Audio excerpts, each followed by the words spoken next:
Rav Mordechai Chalençon, bonjour. Bonjour, Shabbat Shalom, tout va bien? Shabbat Shalom, comment allez-vous? Baruch Hashem, grâce à Dieu. Mhm. Alors aujourd'hui, on commence un nouveau livre, puisque cette semaine, c'est la paracha de Shemot. Shemot qui commence par les noms de tous les enfants d'Israël qui sont venus en Égypte et on rappelle les noms des chefs des 12 tribus d'Israël. Tout à fait. En fait, c'est assez intéressant parce que on va parler tout d'abord des noms, et puis après, il n'y a aucun nom qui va être affiché. Parce qu'on va parler d'une femme de Lévi qui se marie avec un homme de Lévi, qui va enfanter un enfant, on ne donne pas le prénom, puis qui a sa sœur, dont on ne donne pas le prénom, etc., etc. C'est juste à la fin, on va donner le nom de Moshe, le sauveur de l'Égypte. Alors qu'au début, on donne les noms des ancêtres qui sont descendus en Égypte, mais qui, eux, ne vont pas être esclaves, puisqu'ils vont mourir à un certain moment. L'esclavage ne va commencer qu'après que les 12 tribus partent de ce monde. C'est quoi toute cette histoire? En fait, il faut comprendre que il y a beaucoup d'histoires dans toutes les générations qui sont passées. On a été esclaves, torturés, tués, tout ce que vous voulez. Vous connaissez malheureusement les différentes générations. Et pourtant, malgré l'exil, malgré la difficulté, il y a toujours eu des délivrances personnelles pour chacun, pour des quartiers, pour des villes, pour des villages, pour des pays. Il y a toujours comment c'est possible. En fait, il faut comprendre que quand on part en exil, on part en esclavage, on part dans des problèmes, on peut choisir d'être soi-même descendu en esclave ou que son nom descende en esclave. C'est quoi la différence? La différence, c'est est-ce que c'est notre corps qui est esclave, mais notre âme, notre esprit reste libre, ou alors même notre esprit est complètement bloqué à l'intérieur de là.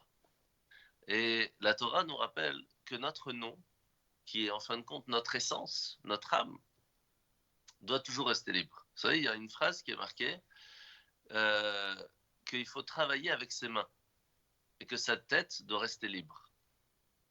Mais pourtant, quand on va dans le travail, on doit y mettre sa tête, sinon on ne peut pas réussir à travailler, on va faire les choses sans réfléchir, c'est pas possible. Non. L'idée, c'est quel est le plus important dans ta vie? Est-ce que quand tu rentres chez toi, tu as encore ton travail dans la tête et donc tu oublies un petit peu ta famille, tu oublies un petit peu le but pourquoi tu vas travailler? Ou le travail, c'est une façon de pouvoir avoir du temps pour les choses plus importantes? Et c'est ça qui fait toute la différence. Est-ce que c'est ton nom, simplement un petit quelque chose de toi qui va en esclavage, mais en fin de compte, toi, ta propre personne, ton âme reste libre ou pas? Et lorsqu'on arrive à faire ça, alors on réussit à être toujours attaché à l'essence qui est Dieu, et donc on reste libre. C'est pour cela qu'il est important, pour rester libre, de toujours être appelé par son prénom. Vous savez qu'il y a trois choses que les Juifs ont réussi à garder dans l'Égypte, qui ont fait on a réussi à sortir. C'est que, un, ils ont gardé leurs habits, ils étaient toujours habillés et différenciés entre les Égyptiens et les Juifs. Ils continuaient de parler hébreu, mais surtout, ils ont gardé leur prénom juif. Et c'est pour cela qu'il faut au moins une fois par mois monter à la Torah, prier pour sa femme et ses enfants, pour qu'on puisse les appeler par leur prénom juif, pour au moins garder notre essence gardée avec Dieu. Alors, vous l'avez dit, donc c'est Moshe qui va rapidement être le héros de cette paracha. On a Bien sûr. terminé avec Joseph et là, on est sur Moshe. Et sur cette paracha, il va se passer plein de choses très connues. Alors, évidemment, dès le départ, l'esclavage, bien entendu. Moïse qui grandit, qui tue un Égyptien, qui se retrouve à se sauver et à s'enfuir de Pharaon. Et aussi, bien entendu, ce fameux épisode du buisson ardent. Eh oui. Ah, c'est un épisode assez spécial, hein. Vous connaissez sûrement l'histoire à la Knesset où une fois il y avait tout un débat.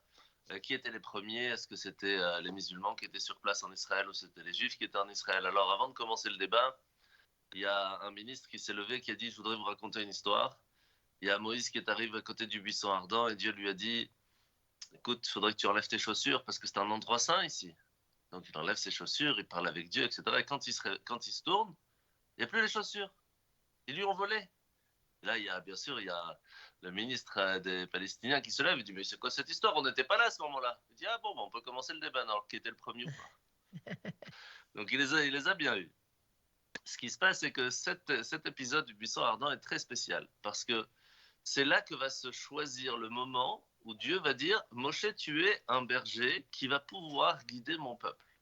Mais pourquoi? Qu'est-ce qui va faire Moshe de si spécial que Dieu va lui dire, c'est toi que j'ai choisi à travers tous les juifs du monde entier? Qu'est-ce qu'il a fait de spécial? Eh bien, en fait, Moshe s'occupait des moutons, des chèvres, des animaux, du bétail de façon générale. Et là, il y a un petit mouton qui se sauve. Et là, il doit faire un choix.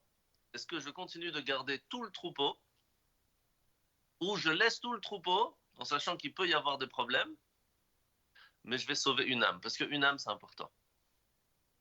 Et il laisse tout tomber pour aller sauver un petit mouton. Il lui court derrière, il fait tout pour réussir à le rattraper. Il le suit jusqu'à qu'il monte sur cette montagne, qui va être le mont Sinaï, et il arrive devant ce buisson qui brûle, tout petit buisson, où Dieu, d'une certaine façon, lui dit, sache que je ne viens voir une personne que si lui-même est assez humble pour être petit.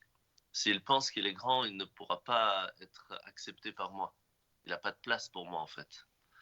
Et c'est pour cela qu'à ce moment-là, Moshe devient celui qui va nous sauver, celui qui va nous guider. Parce que pour lui, une seule âme, c'est important. Vous savez, il y a cette histoire d'un enfant qui dit à son père, papa, regarde, l'avion dans le ciel est toute petite. Alors le père l'amène à l'aéroport et dit, mais papa, elle est immense l'avion. Il dit, bah oui, plus t'es loin, plus tu penses qu'il est petit, plus t'es proche, plus tu vois qu'il est grand. Plus on est loin de Dieu, plus on pense qu'il est petit, plus qu'on est proche, plus on se rend compte qu'il est grand. Et Moshe se rend compte que par son humilité, il va réussir à parler avec Dieu en fin de compte, et il va devenir à ce moment-là le guide du peuple juif.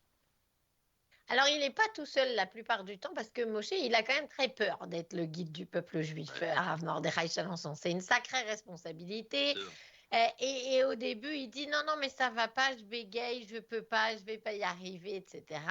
Et donc, pour le rassurer un peu, Dieu lui dit, eh ben, il y a ton frère Aaron, il va être avec toi. Oui, parce que en fait, le problème dans l'humilité, c'est qu'à un certain moment, on peut penser on doit tellement être modeste et humble qu'on ne doit pas participer aux actions communautaires. Et donc Moshe dit, mais qui je suis? Pourquoi moi? En plus, je bègue, je ne sais pas bien parler, et c'est pas mon truc, et je suis âgé, j'ai quasi 80 ans. Et Hachem lui dit, c'est bien d'être humble, c'est bien d'être modeste, mais il faut reconnaître ses qualités et les utiliser. Mais en fin de compte, Moshe insiste. Jusqu'au moment où Dieu, ok, tu insistes tellement, alors je vais partager ton travail. Mais il aurait pu être complètement guéri s'il avait accepté. Et il va l'être, mais pas totalement, parce qu'il ne va pas l'accepter. Il ne va pas accepter totalement sa responsabilité. Et donc, c'est Aaron, son frère, qui va faire ce travail de parler devant Pharaon. Mais pas tout le temps, mais en tout cas en grande partie. Aaron qui en plus va devenir tout de même le premier grand prêtre, le Ouais. premier Cohen du peuple juif, donc également aussi un personnage très important. Mais oui, parce que c'est quoi être Cohen? Être un Cohen, c'est celui qui va bénir le peuple juif. C'est réussir à faire que quand on fait une bénédiction, on bénit quelqu'un d'autre, quel qu'il soit, hein, on peut réussir à faire que la bénédiction descende de Dieu à la personne sans que personne, ni même un ange, puisse bloquer la bénédiction. Mais comment on peut réussir à faire ça? Ça veut dire, qu'est-ce qui est assez fort comme action qui pourrait permettre à ce qu'aucun ange n'ait la force de bloquer une bénédiction? Parce qu'il faut savoir que à Rosh Hashanah, au Nouvel An, tout est fixé pour toute l'année de la personne. Pourtant, si c'est fixé que la personne devait gagner 1 million, il ne les gagne pas dans l'année. Pourquoi? Ben parce que le matin, il y a un ange qui vient qui dit, tu veux recevoir ce qui est prévu pour toi? Ben, fais quelque chose. Tu t'es levé, tu as fait quelque chose pour Dieu, tu mérites de recevoir ce qui est prévu aujourd'hui? Si oui, il reçoit. Si à moitié, il reçoit la moitié. S'il ne fait pas, il ne reçoit pas. Donc, en fin de compte, même si c'est prévu un destin pour une personne, ça va dépendre de ses actes. Mais lorsqu'un Cohen fait une bénédiction, quelle qu'il soit la personne, la bénédiction arrive. C'est énorme. Pourquoi? Parce qu'en fait, il y a une action qu'Hachem, Dieu, pour lui, c'est la chose la plus importante. Et que faisait Aaron? Aaron, lorsqu'il y avait un souci dans un couple, il allait voir l'homme et dit, tu sais, j'ai parlé avec ta femme, elle va absolument revenir vers toi. Après, il allait voir la femme, il dit, tu sais, j'ai vu ton mari, il va absolument revenir. Alors que c'était faux. Mais le fait d'avoir entendu ça leur a permis de se rebébaucher. Et puis, il faisait ça avec les amis, il faisait ça avec tout le monde. Ça veut dire que l'unité, la hardout, le fait de se retrouver, le fait de ne pas être en dispute, de trouver des solutions pour vivre ensemble, c'est le shalom, la paix. Et il n'y a pas plus important que la paix.